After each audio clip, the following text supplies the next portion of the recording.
recueillement a lieu à l'occasion du départ de M. Nguyen. Nous l'avons commencé avec la musique écrite par Mozart qu'il aimait et qui parle des larmes qui ont coulé lorsque Jésus est mort. Xin Khánh thông dịch mấy lời của ông mục sư Zanalia.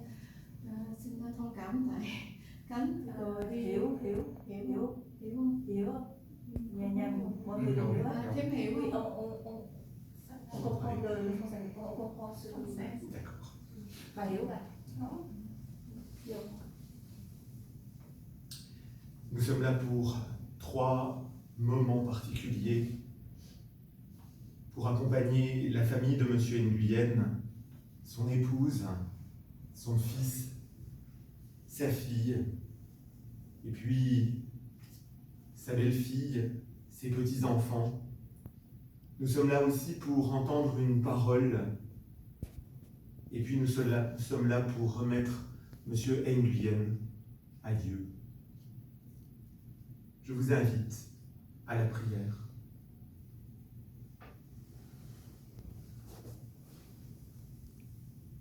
Ô notre Dieu, tu es celui qui se fait tout proche. Tu le fais délicatement. Tu es le Dieu 3 fois saint, celui qui est Père et qui recueille nos larmes. Tu es celui qui est Fils, qui est ce compagnon de route, dans les moments heureux comme dans les moments difficiles. Et puis tu es le Dieu Saint-Esprit, cette personne que Jésus nous présente comme un autre consolateur. Et en cette journée, nous avons bien besoin d'un consolateur. Au moment où nous nous séparons de M. Nguyen, celui qui est mari, papa, grand-papa et ami sans doute de beaucoup de personnes. Ô notre Dieu, envoie ton esprit. Nous te le demandons dans le beau et précieux nom de Jésus. Amen.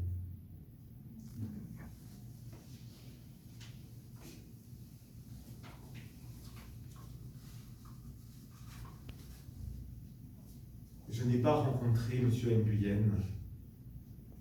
Je ne sais que peu de choses de sa vie. Ce que je sais, c'est que c'est un homme qui a souffert, une souffrance, celle de quitter son pays. Un homme qui a souffert de la séparation d'avec les siens. Un homme qui a eu à cœur de mettre à l'abri son épouse, ses enfants, de veiller sur elle. Alors il y a bien des années, il a quitté le Vietnam. Nous sommes aujourd'hui dans la tristesse et nous voyons que nos émotions, Jésus les a eues aussi. Nous nous souvenons que Jésus avait un ami du nom de Lazare.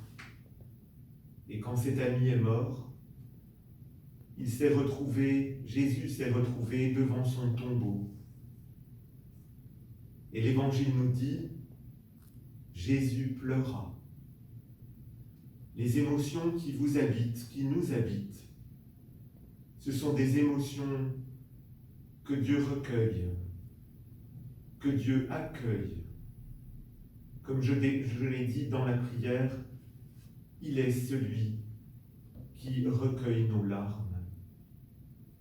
Monsieur Nguyen a sans doute pleuré son pays, pleuré des amis, pleuré ses parents, pleuré à diverses occasions.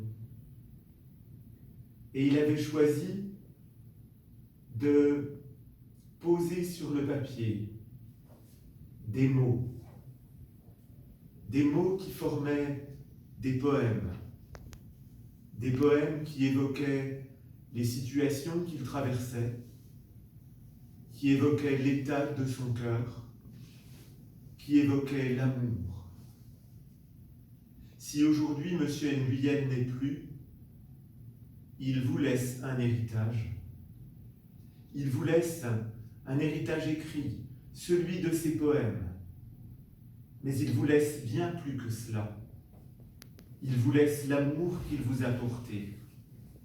Il vous laisse ce modèle d'amour, un modèle qu'il a puisé dans la Bible, qu'il a puisé dans le contact avec un autre monsieur Nguyen, pasteur, qui lui aussi est venu ici en Suisse dans des conditions difficiles, qui lui aussi a traversé les camps de réfugiés, les boat people. Monsieur Nguyen vous laisse donc un témoignage d'amour. Il vous laisse une indication d'un chemin à suivre. Il vous laisse le soin de porter plus loin l'amour qu'il a reçu, celui de ses parents, celui de son épouse, celui de Jésus. Et il vous demande de le transmettre plus loin. Et vous pouvez le faire librement. Vous pouvez le faire avec vos mots à vous.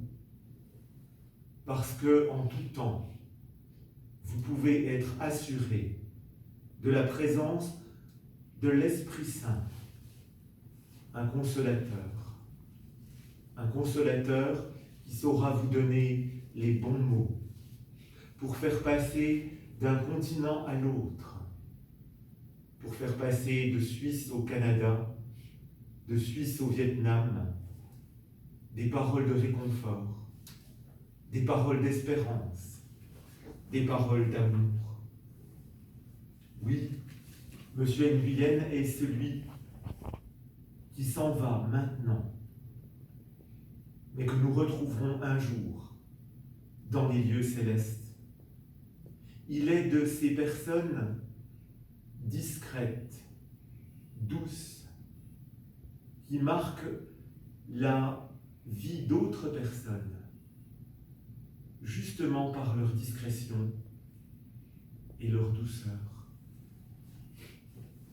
Encore une fois, je ne l'ai pas connu, mais je sais qu'un jour, je le rencontrerai dans les lieux célestes. Monsieur Nguyen a traversé bien des tourmentes. Il s'en est allé.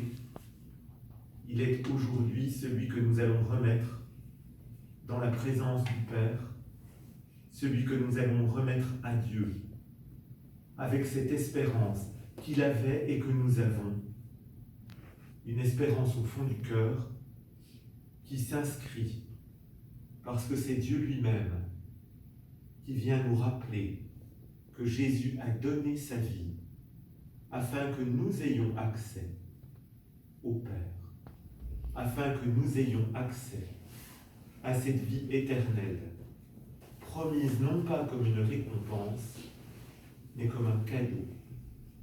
Jésus a donné sa vie pour chacun et chacune.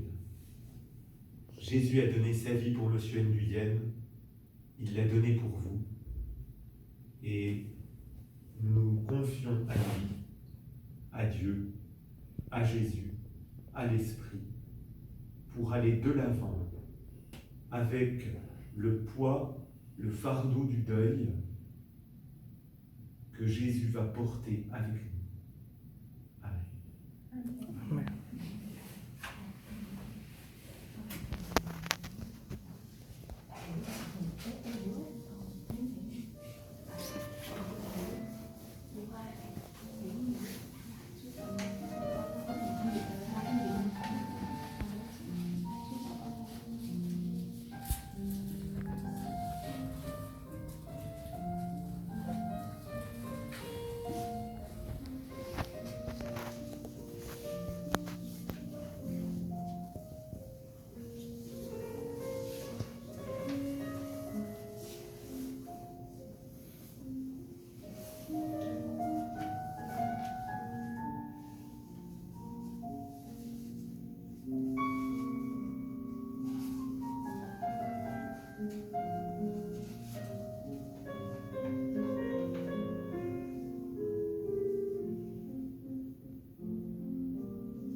Nguyen aimait écrire des poèmes, la Bible est aussi un livre de poésie.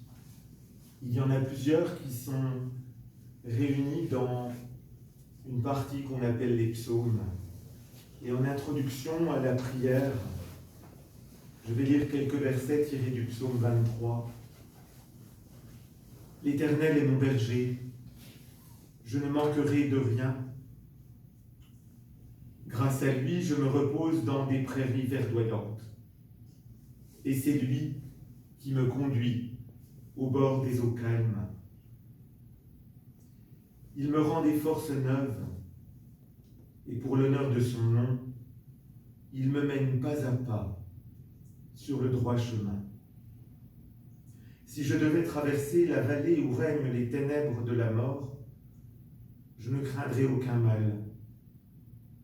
Ta houlette me conduit, ton bâton me protège. » Je crois que M. Nguyen avait choisi ce bon berger.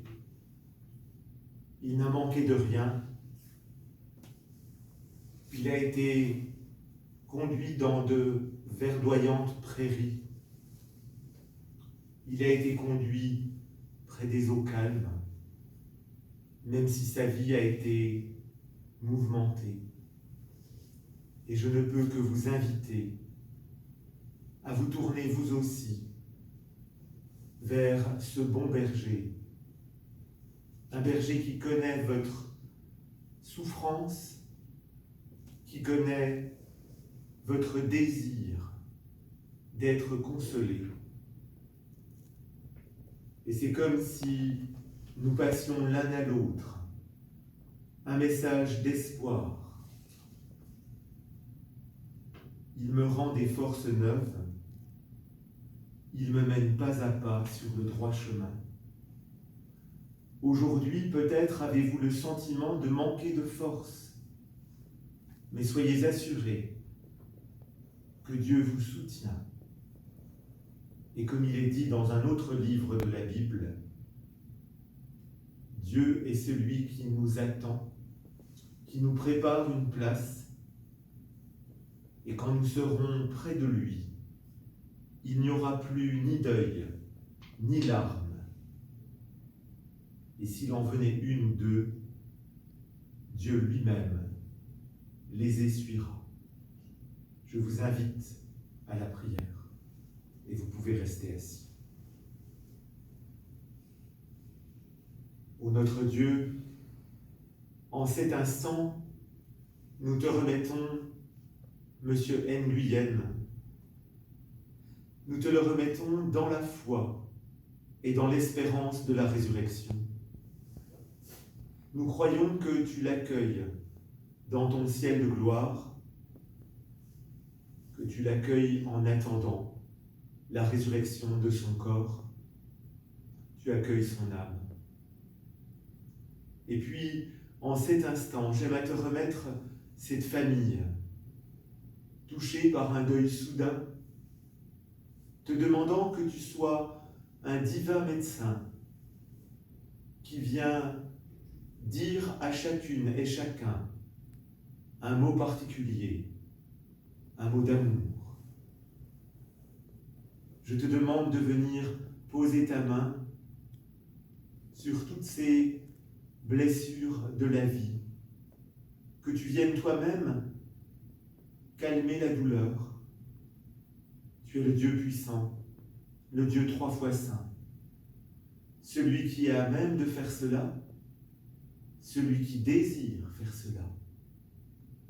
Oui, reçois cette prière, je te le demande, dans le beau et précieux nom de Jésus.